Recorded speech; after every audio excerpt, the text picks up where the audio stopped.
Violet in the Snow. Part 12. The Bloom Beyond.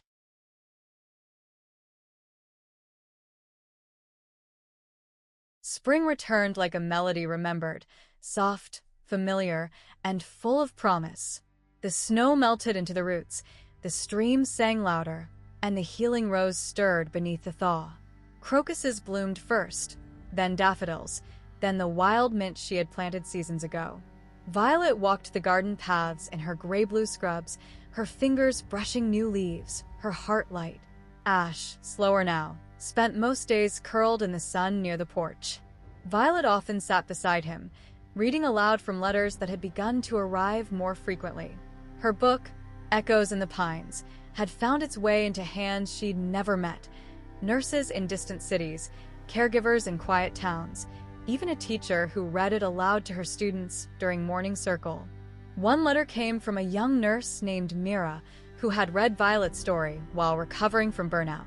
She wrote, "I didn't know healing could look like stillness. Your cabin gave me permission to rest. I'm building a garden now. I call it my whispering place." Violet folded the letter gently and placed it in a wooden box labeled Echoes Received.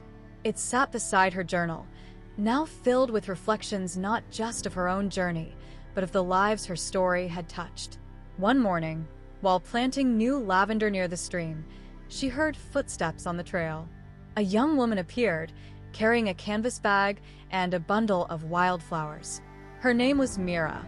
They embraced without words. Mira stayed for 3 days.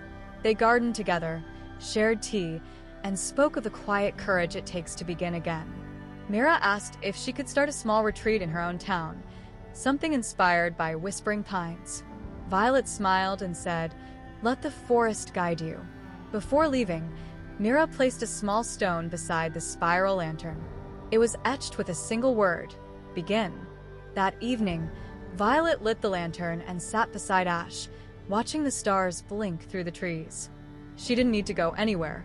Her story was already traveling, carried in hearts, gardens, and quiet places where healing had begun.